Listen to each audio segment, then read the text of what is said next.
افغانستان سے امریکی فوجوں کا انخلا بھاری بھی پڑ سکتا ہے. سابق امریکی جنرل ڈیوڈ پیٹراس کی وائس آف امریکہ سے خصوصی گفتگو. I fear that we will come to regret this decision. قبائلی ضلع باجوڑ میں مسیحی برادری کو اپنے پیاروں کی آخری رسومات ادا کرنے میں دقت کا سامنا کیوں؟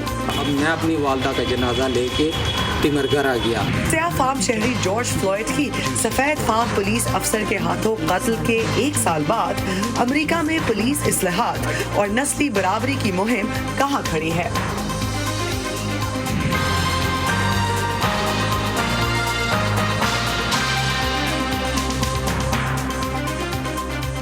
وائس آف امریکہ کے واشنگٹن اسٹوڈیوز میں آپ سب کو خوش آمدید. پروگرام ویو 360 کے ساتھ میں ہوں ارم عباسی. جیسے جیسے افغانستان سے امریکی افواج کے مکمل انخلا کی تاریخ قریب آتی جا رہی ہے، افغانستان میں استحکام اور امن مذاکرات کے مستقبل کے بارے میں خدشات سر اٹھا رہے ہیں. افغانستان کے لیے امریکہ کے نمائندہ خصوصی زلمے خلیل زاد نے حال ہی میں امریکی کانگریس میں ہونے والی سماعتوں میں قانون سازوں کو اس بارے میں تفصیل سے آگاہ کیا. اسی پس منظر میں وائس آف امریکہ کی افغان سروس کی نامہ نگار یالا نوری نے امریکی حساس ادارے CIA کے سابق سربراہ جنرل ڈیوڈ پیٹراس سے خصوصی انٹرویو کیا، جس میں انہوں نے کہا کہ افغانستان سے بین الاقوامی افواج کے انخلا کا فیصلہ پچھتاوے کا سبب بھی بن سکتا ہے. زلمے خلیلزاد نے افغانستان سے امریکی افواج کے مکمل انخلا سے متعلق حکمت عملی کے بارے میں جن نکات پر کانگریس میں روشنی ڈالی ہے، آپ کے نزدیک ان میں سب سے اہم نکات کون سے ہیں؟ Well, I just fear that مجھے ڈر ہے کہ زلمے خلیلزاد جیسے باصلاحیت سفارتکار کی بہترین کوششوں کے باوجود اور دیگر ایسے اقدامات کے باوجود جو ہمارے اس عزم کو یقینی بنانے کے لیے اٹھائے جا رہے ہیں کہ افغانستان میں شدت پسندوں کی دوبارہ قیام گاہیں بنانے کے امکان کو کم کیا جا سکے، ہمیں اس فیصلے پر پچھتاوا ہوگا کیونکہ خانہ جنگی کے لوٹ آنے کا امکان موجود ہے. مجھے طالبان کی طرف سے کسی قسم کے معنی خیز، قابل تصدیق اور پائیدار معاہدوں کی پاسداری کے لیے آمادگی نظر نہیں آتی جو کہ اقتدار کی تقسیم اور معاملات کے سفارتی حل کے لیے ضروری ہوں گے، بلکہ اس کی بجائے مجھے ایک ایسا طالبان نظر آتا ہے جس نے مذاکرات سے جو کچھ حاصل کرنا چاہا کر لیا. انہوں نے افغانستان میں قید اپنے رہنماؤں اور جنگجوؤں کو آزاد کرا لیا اور اب وہ امریکہ کو رخصت کر رہے ہیں، جس کا مطلب یہ بھی ہے کہ ہمارے اتحادی بھی وہاں سے نکل جائیں گے. تب آپ وہاں خانہ جنگی کی صورتحال دیکھیں گے.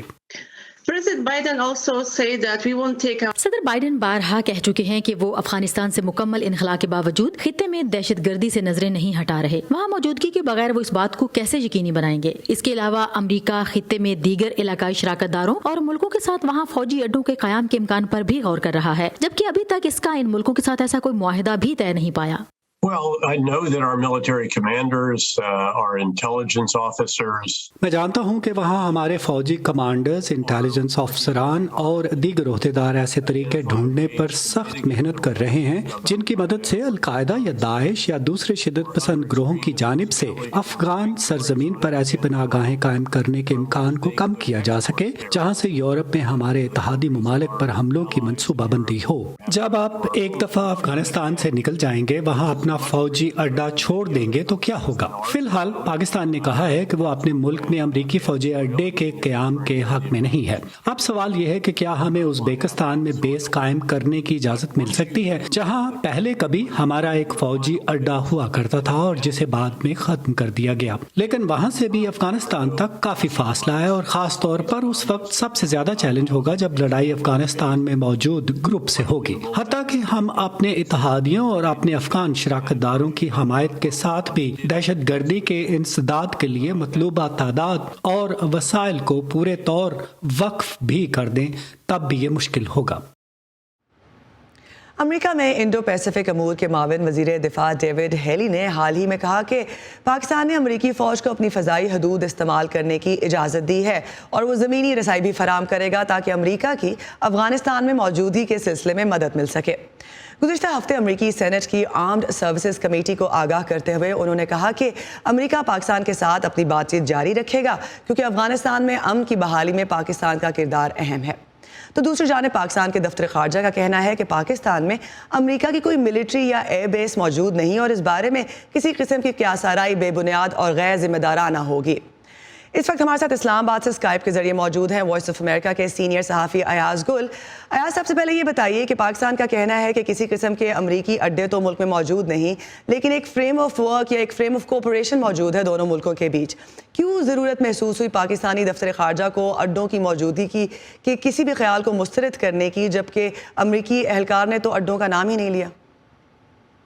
देखिए, पाकिस्तान के ज़राए अबलाग में और सोशल मीडिया पर पिछले 2-3 रोज़ से कयास आराइयाँ चल रही हैं कि शायद पाकिस्तान ने एक मरतबा फिर अमेरिका को यकीन दहानी कराई है कि अगर मुस्तकबिल में भी उसे पाकिस्तान की जो ज़मीनी और फ़ज़ाई रास्ते हैं वो अफ़गानिस्तान के ख़िलाफ़ कोई फ़ौजी कार्रवाई के लिए इस्तेमाल करने के लिए एक बार फिर फराहम किए जाएंगे। और यही वो कयास आराइयाँ थी जिसकी बुनियाद पर यह बयान जारी किया गया है। और ये मैं आपको बताता चलूँ कि इस बयान वो जो अंडरस्टैंडिंग 9/11 के अफगानिस्तान पर हमलों के बाद हुई थी, वो पाकिस्तान ने कुछ बैनुल अक़वामी तकाज़ों को पेश नज़र रखते हुए उसकी इजाज़त दी थी।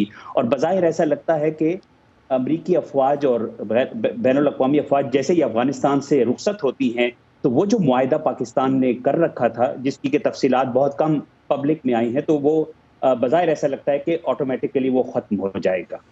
किस किस्म की मदद फराहम करता आया है पाकिस्तान अमेरिका को अफगानिस्तान के सिलसिले में? अब तक आपने कहा कि तफसीलात इतनी तो नहीं है, लेकिन ओवरऑल क्या एक पिक्चर है जो हमें नज़र आती है?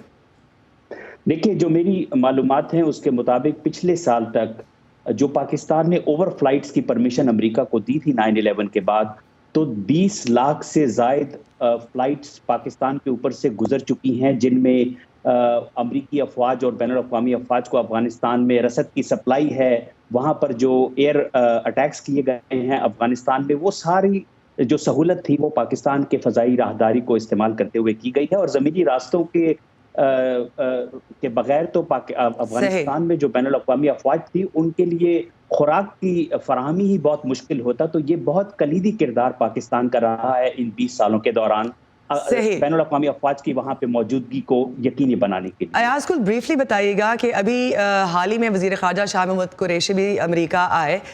उनका ये कहना था कि पाकिस्तान के साथ स्ट्रेटेजिक ताल्लुकात अहम हैं, इनक़लाबी तेज़ी से करीब आता जा रहा है। इस पस मंज़र में क्या पाकिस्तान में अमेरिका के साथ ताल्लुकात की नौयत में किसी तब्दीली की तवक्को या उम्मीद की जा रही है? देखिए, ये जो राब्ते हैं ये बहुत अरसे से जारी हैं। जब से बाइडेन एडमिनिस्ट्रेशन ने चार्ज संभाला है तो टेलीफोनिक राब्ते हुए हैं, अब ये बराह रास्त राब्ते भी शुरू हो चुके हैं। और इसकी बुनियादी वजह ये है, हमें इसको मद्देनज़र रखना चाहिए कि पाकिस्तान में इस वक्त एक जमहूरी हुकूमत है। 20 साल पहले एक फ़ौजी हुक्मरान इक़्तिदार पर काबिज़ थे। लिहाजा इस वक्त कोई भी फ़ैसला पाकिस्तान अगर करेगा तो उसके लिए अमरीकी इंतज़ामिया को ज़रूरी है कि वो पाकिस्तान में जो पॉलिटिकल और फ़ौजी क़यादतें हैं उन दोनों के साथ इंगेज होगा, तो तभी बातचीत आगे बढ़ेगी या मामलात आगे चलेंगे। वरना जो मद्दोजज़र या अप्स एंड डाउन रहे हैं ताल्लुकात में, वो बरकरार रहेंगे। इस्लामाबाद से अयाज गुल हमारा साथ देने के लिए बहुत बहुत शुक्रिया।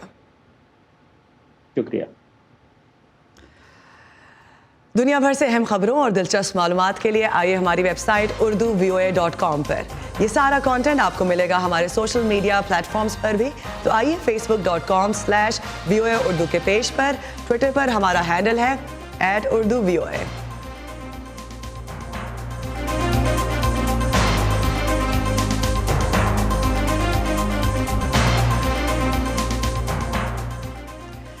सर्कल कबड्डी के तो आलमी सतह पर मुकाबले होते हैं। इन मुकाबलों के लिए कवायद मौजूद होते हैं कि खिलाड़ी एक दूसरे को कहाँ मार सकते हैं और कहाँ नहीं, और क्या नहीं कर सकते। लेकिन पंजाब में बगैर कोई कवायदो ज़वाबित यानी फ्री स्टाइल कबड्डी भी ना सिर्फ मशहूर है बल्कि अब पंजाबी सकाफत का हिस्सा भी समझी जाती है। इन मुकाबलों में बिला झिझक थप्पड़ों की बरसात होती है। कबड्डी के इस खेल के लिए पहलवान कैसे तैयार होते हैं ये आप जान पाएंगे हमारे कल के प्रोग्राम में, लेकिन अभी देखते हैं इसकी एक झलक।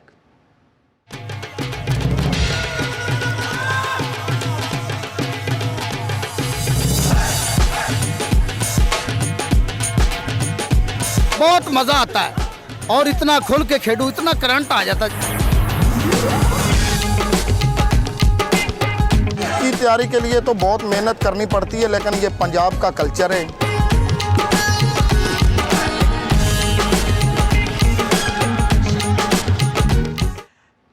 اب چلتے ہیں پاکستان کی ایک اور خبر کی جانب۔ پاکستان میں آئین کا آرٹیکل 27 ہر شہری کو اپنے مذہب کی تعلیمات کے مطابق زندگی گزارنے اور عبادت گاہوں کے قیام کی اجازت دیتا ہے، لیکن ماں سوائے چند بڑے شہروں کے پاکستان میں کئی جگہوں پر مذہبی اقلیتوں کو دیگر مسائل کے علاوہ اپنے پیاروں کی آخری رسومات کی ادائیگی میں بھی مشکلات کا سامنا ہے۔ ہمارے ساتھی عمر فاروق بتا رہے ہیں کہ قبائلی ضلع باجوڑ میں مقیم مسیحی برادری بھی اسی مسئلے کا سامنا کر رہی ہے۔ یہ باجوڑ سول کالونی میں قائم ایک سرکاری اسکول ہے جہاں ہر اتوار کو مسیحی عبادت کے لیے آتے ہیں۔ باجوڑ میں مسیحی خاندان گزشتہ 40 سال سے آباد ہیں جو روزگار کی تلاش میں یہاں آئے اور پھر یہی بس گئے۔ ان کے مطابق باجوڑ میں انہیں اپنے مذہب پر عمل پیرا ہونے میں عوامی سطح پر کوئی مشکل پیش نہیں آتی۔ کوئی بھی مذہبی رسومات ہے آپ اسکول کے حالوں میں یا مطلب کہ ہمارے ادھر بڑا جرگہ حال ہے آپ اس میں بھی کر سکتے ہیں۔ باقی یہ بات ہے کہ عبادت کی ہمیں کوئی ادھر پابندی نہیں ہے، نہ کوئی تکلیف نہیں ہے، کوئی مسئلہ نہیں ہے۔ حکومت کی جانب سے کالونی میں ایک گرجا گھر بنانے کا کام بھی شروع کیا جا چکا ہے، لیکن ان کا سب سے بڑا مسئلہ قبرستان ہے۔ جب کسی کا پیارا بچڑتا ہے تو اسے دفنانے کے لیے انہیں کسی دوسرے شہر کے قبرستان میں جگہ تلاش کرنی پڑتی ہے۔ جمشید کو اپنی والدہ کی تدفین کے لیے کئی علاقوں میں رابطہ کرنا پڑا۔ باجوڑ میں ہمارے پاس قبرستان نہیں ہے، پھر نوشہرہ میں بہت ٹائم تھا، پھر ہم نے ملکانڈ والوں کو بولا کہ بھئی ہمیں ادھر نہ قبرستان میں جگہ دے دے، لیکن وہ بھی دور تھا۔ پھر تمل گرے میں ہم نے فون کیا کہ ہم قبر آپ اس طرح کرے کہ جگہ ہمیں قبر کی دے دے، پھر ادھر کے قبرستان والوں نے ہمیں جگہ دی۔ پھر میں اپنی والدہ کا جنازہ لے کے تمل گرہ گیا۔ باجوڑ میں آباد اکثر مسیحی صفائی کے کام سے منسلک ہے اور انتہائی غریب ہے، اور میت کو ایک سے دوسرے علاقے تک لے جانے کے اخراجات برداشت کرنا ان کے لیے آسان نہیں۔ سر قبرستان کا یہ میرے پاس لیٹر پڑا ہوا ہے، یہ تقریباً ایشو ہمیں ہوا 2020 میں سر کہ آپ کا گریو یارڈ بن جائے گا۔ یہاں تک کہ ہم ایک بچہ یہاں پہ ایکسپائر ہوتا ہے، اس کی ماما ادھر ہوتی ہے، جب ہم لے کے جاتے ہیں نوشہرہ میں تو یہاں سے آپ کو پتہ ہے کہ 150-200 کلومیٹر ہے۔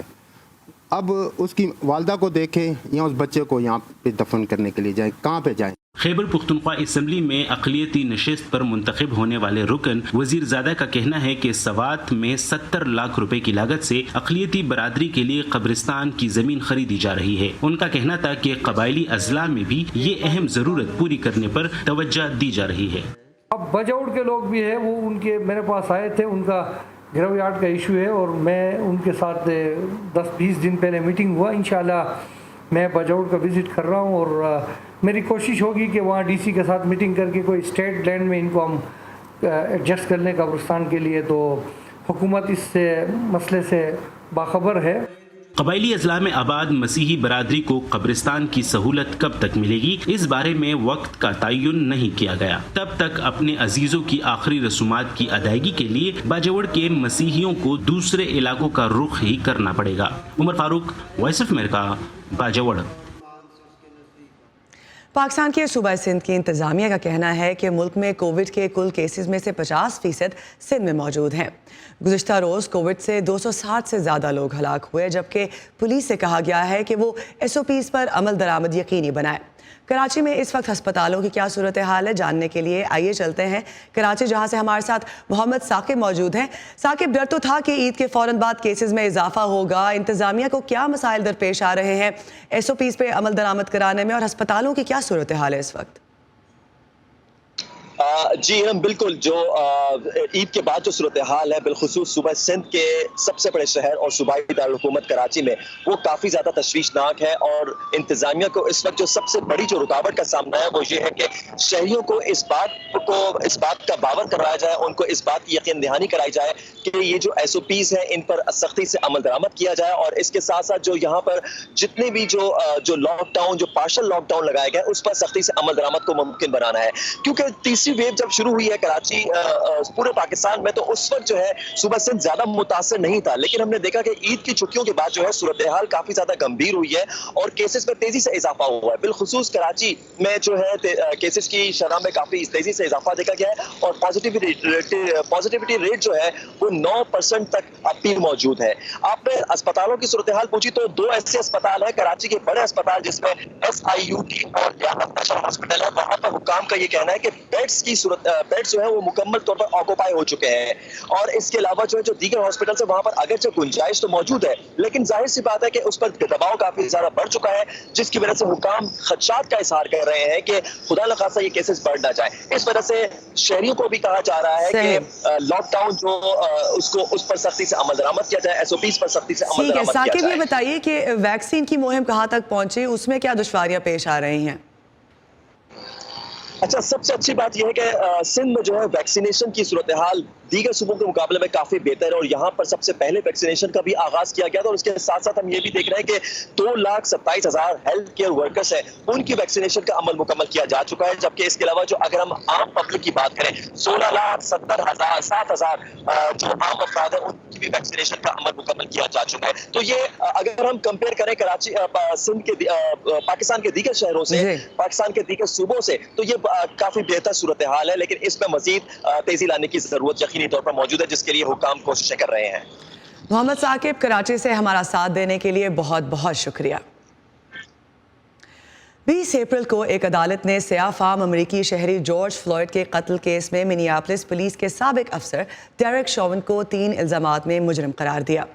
गुज़िश्ता बरस आज के दिन ही यानी 25 मई को ही पुलिस की हिरासत में जॉर्ज फ्लॉयड की हिलाकत हुई थी। ताहम इससे पहले भी पुलिस के हाथों होने वाले तशद्दुद के वाक़यात और मुकदमात की एक तवील फहरिस्त मौजूद है। रॉडनी किंग, 25 साला रॉडनी किंग को लॉस एंजलिस पुलिस ने स्पीड लिमिट से ज़्यादा तेज़ गाड़ी चलाने पर गिरफ्तार किया था। तेज़ रफ्तार ताकुब के बाद पुलिस ने उन्हें गिरफ्तार किया और दौरान हिरासत मारा पीटा। करीब खड़े एक शख्स ने कैमरे पर यह सब रिकॉर्ड कर लिया, जिसके बाद पुलिस तशद्दुद और नस्ली इम्तियाज़ पर मुल्क गिर बहस का आगाज़ हुआ, जो कई माह तक जारी रही।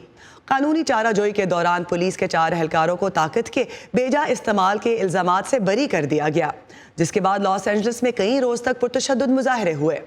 2 पुलिस एहलकारों को बाद में रॉडनी किंग के शहरी हुकूक की खिलाफ वर्जी के इल्ज़ामात में 2.5 साल कैद की सज़ा सुनाई गई। अमरीकी रियासत मैरीलैंड के शहर बाल्टीमोर में 25 साला फ्रेडी ग्रे को उस वक्त गिरफ्तार किया गया जब उनकी जेब से एक चाकू बरामद हुआ। पुलिस की गाड़ी में सफ़र के दौरान गर्दन पर चोट से वो हलाक हो गए। मुकदमे के दौरान अदालत ने किसी भी पुलिस एहलकार को उनकी हलाकत के लिए जिम्मेदार नहीं ठहराया। किसी को सजा ना मिलने पर बाल्टीमोर में कई रोज़ तक पुरतशद्दुद मुजाहरे हुए। अमरीकी रियासत मिनेसोटा के 32 साला फिलेंड्रो कैस्टल को कानून की खिलाफ वर्जी के शोबे में सड़क पर रोका गया और इस दौरान पुलिस ने गोली मारकर उन्हें हलाक कर दिया गया। वाक़े को कैस्टल की गर्लफ्रेंड ने इंटरनेट पर लाइव स्ट्रीम किया। इस वाक़े में किसी भी पुलिस एहलकार को कत्ल का मुर्तकिब नहीं पाया गया। अमरीकी रियासत विस्कॉन्सिन के शहर मिलवाकी में 23 साला सिल्विल स्मिथ को उस वक्त गोली मार दी गई जब पुलिस ने कानून की मुमकिना खिलाफ वर्जी पर उनका ताक़ुब किया। पुलिस के बॉडी कैमरा से मिलने वाली वीडियो में देखा जा सकता है कि सिल्विल स्मिथ ने अपनी पिस्तौल फेंक दी थी, जिसके बाद उन्हें पुलिस ने गोली मारी। इस वाक़े के मुकदमे में साबिक अफसर डोमिनिक हेगन ब्राउन को लापरवाही दिखाते हुए कत्ल के इल्ज़ाम से बरी कर दिया गया। ऑस्ट्रेलिया से ताल्लुक़ रखने वाली 40 साला जस्टिन ने मोहल्ले में मुमकिना जिनसी हमले की इत्तला दी। पुलिस आई मगर उन्हें ही घर के करीब गोली मार गई। सोमाली निजाद अमरीकी साबिक पुलिस एहलकार मोहम्मद नूर को गैर इरादी कत्ल का मुर्तकिब करार दिया गया और 12.5 साल कैद की सज़ा सुनाई गई। जॉर्ज फ्लॉयड की बरसी के मौके पर इतवार को उनके अहले खाना ने रियासत मिनेसोटा के शहर मिनियापोलिस में मार्च भी किया। मिनियापोलिस में उनकी याद में मुतअद्दिद इवेंट्स भी मुनक्किद किए जा रहे हैं। गुज़िश्ता बरस इसी दिन जॉर्ज फ्लॉयड और उनके घर वालों पर क्या गुजरी, आइए देखते हैं इस रिपोर्ट में।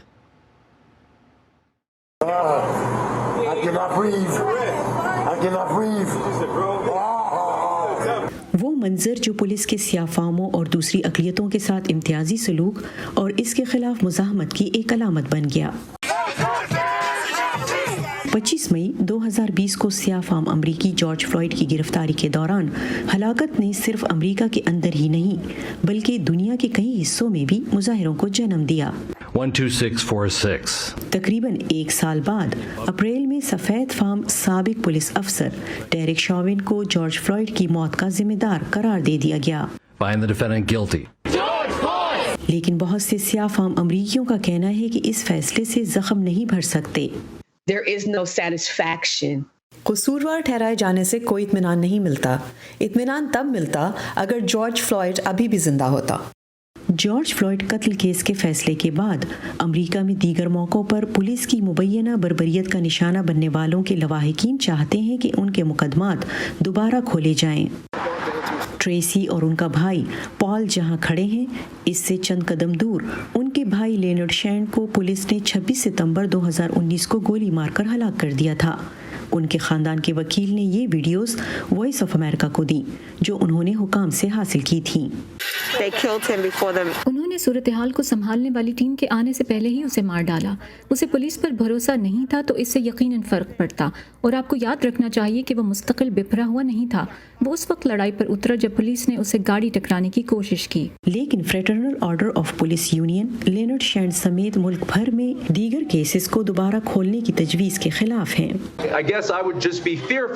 मुझे फिर इस बात का खौफ होगा कि आप केसेस दोबारा खोलकर और मुकदमात को गैर मुअय्यना मुद्दत तक खुला रख सकते हैं, तावक्त ये कि आपको वो जवाब नहीं मिल जाता जो आप चाह रहे हैं। अमेरिका में निज़ाम इंसाफ पुलिस की मुबैना बर्बरियत के मामलात को क्रिमिनल या सिविल मुकदमात और बाज़ औक़ात दोनों के तौर पर देखता है, लेकिन चूँकि पुलिस ही है जो जराइम की तफ्तीश करती है तो मफादात का तसादुम भी हो जाता है। सिविल मुकदमे में तो मकतूल का खानदान पुलिस एहलकार के खिलाफ दावा कर सकता है, लेकिन फौजदारी मुकदमात में हुकूमत फरीक होती है। मसला ये है कि सरकारी वकील पुलिस वालों पर ही सबूत फ्राहम करने के लिए इन्हसार भी करते हैं। जॉर्ज फ्लॉयड की हलाकत के बाद अमेरिका के कई शहरों में पुलिस की फंडिंग को खत्म करने के मुतालबात ने भी जोर पकड़ा।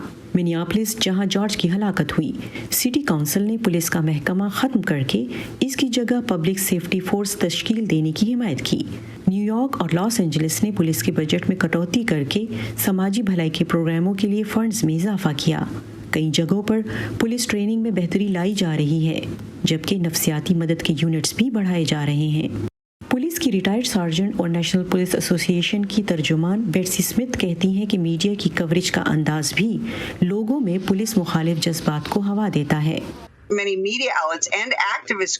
बहुत सारे मीडिया इदारों और सरगर्म कारकुनों ने ये कहा है कि डेरेक शोमन अमेरिका में कानून नाफिज करने वाले इदारों का चेहरा है। ऐसा नहीं है और हमारा निज़ाम अदल इस तरह काम नहीं करता है। इस साल मार्च में अमरीकी ऐवान नुमाइंदगान में डेमोक्रेट्स की अक्सरियत के वोट से George Floyd justice and policing act मंजूर किया गया, जिसका मकसद पुलिस के काम के तरीकों और पुलिस एहलकारों को जवाबदेह बनाने के निज़ाम में इस्लाहात लाना है। लेकिन सेनेट में इस बिल पर पेशरफ्त में मुश्किल हो रही है। रिपब्लिकन्स और डेमोक्रेट्स दोनों इस्लाहात के हक में तो हैं, मगर इसकी नौयत पर इख्तिलाफ है। व्हाइट हाउस के सामने ये ब्लैक लाइव्स मैटर प्लाजा है। गुज़िश्ता साल जॉर्ज फ्लॉयड की हलाकत के बाद से दारुल हुकूमत का ये इलाका कई रोज़ तक एहतिजाज का मरकज़ बना रहा। एहतिजाज तो ख़त्म हो गए, लेकिन ब्लैक लाइव्स मैटर तहरीक ख़त्म नहीं हुई। कारकुन ये कहते हैं कि उनका मकसद पुलिस पर तनकीद करना या पुलिस एहलकारों को सज़ा दिलवाना नहीं है, बल्कि माशरे में स्याह फामों और दीगर अक़लियतों के मकाम का नए सिरे से जायज़ा लेने पर लोगों को आमादा करना है। Nilofar Mughal, voice of America, Washington. America में शहरी हकूक़ के लिए काम करने वाले इदारे सर्दन पॉवर्टी लॉ सेंटर की तहकीक के मुताबिक 2020 के दौरान मुल्क में कमोबेश ऐसे 167 मुजस्मे और दीगर यादगारें ख़त्म की गई, लेकिन अब भी मुल्क में 2100 से ज़्यादा ऐसे इलामात मौजूद हैं। इनमें मुजस्मे और जगहों के नाम वगैरह शामिल हैं जो उन अफराद को खिराज तहसीन पेश करते हैं जो अमरीकी खाना जंगी में जनूबी रियासतों की तरफ से लड़े। मगर ये एक मुतनाज़ा मामले है क्योंकि अमरीका में आबादी का एक हिस्सा इन अफराद को अब भी हीरो मानता है। अगरचे अमरीका में नस्ल परस्ती के खिलाफ आवाज़ें पहले से ज़्यादा बुलंद हो रही हैं, मगर ब्लैक लाइव्स मैटर के नज़रियात से आबादी का एक बड़ा हिस्सा इत्तेफाक नहीं करता। इसी पर ख़त्म करते हैं आज का व्यू 360 प्रोग्राम। के बारे में फीडबैक देने के लिए आप आ सकते हैं facebook.com/VOA उर्दू के पेज पर। इसके अलावा ट्विटर और इंस्टाग्राम पर हमारा हैंडल है @urduvoa। इसी के साथ इल्म अब्बासी को दीजिए इजाज़त।